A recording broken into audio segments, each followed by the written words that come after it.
pense qu'ils ont travaillé exactement comme nous avions travaillé il y a quelques mois, ce qui signifie qu'on ne s'arrête pas aux apparences, qu'on va au fond des choses et qu'effectivement, nous n'hésitons pas à solliciter des documents sur lesquels nous pouvons nous appuyer pour étayer ce que nous avons à dire, c'est-à-dire la vérité. C'est toujours le même principe dans les commissions d'enquête. Nous recherchons la vérité. Le fait que le Sénat ne soit pas aligné politiquement, ça avait été une force de votre commission d'enquête parce que le groupe majoritaire à l'Assemblée nationale n'avait pas été jusqu'au bout de ces investigations.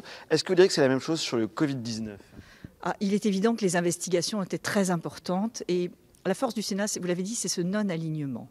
En réalité, on ne craint pas, vis-à-vis d'un quelconque gouvernement, d'aller rechercher ce qui est la vérité, même si parfois ça peut mettre en difficulté. Mais le but n'est pas de mettre en difficulté, c'est de faire avancer une situation, de comprendre comment ça s'est passé et de faire en sorte que ça ne se renouvelle pas. Et alors vous aussi, dans votre affaire, il y avait eu une clé de voûte, entre guillemets, c'est lorsque vous avez obtenu la mission, la fiche de poste d'Alexandra Benalla, et on a vu un peu la même chose avec cette commission d'enquête, n'est-ce pas ?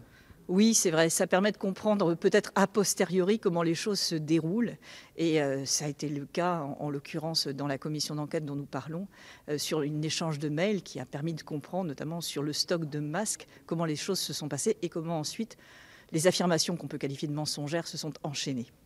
Un dernier mot, parce que ça m'intéresse aussi de vous poser la question sur le fait que certains disent que le Sénat peut se servir de ces commissions d'enquête. Comment est-ce qu'on peut dire à l'opinion publique, non, on ne fait pas de la politique, mais même si c'est de la politique au sens le plus noble du terme, mais on cherche vraiment à avoir une mission de contrôle qui est nécessaire en démocratie. La mission de contrôle de démocratie, vous l'avez dit, c'est une des deux missions du Sénat. Elle est assez peu connue, mais on se rend compte tout de même qu'elle peut avoir des effets pratiques. Ce ne sont pas des coups politiques. D'ailleurs, il ne se passe rien. Nous ne menaçons pas de faire tomber un quelconque gouvernement. Et je pense que personne ne tombera dans ce gouvernement s'agissant des ministres. Mais on se rend compte que cela peut avoir de l'effet. Notamment, on sait que le service de sécurité qui était en cause, dont l'organisation était en cause dans l'affaire Benalla, a été modifié depuis.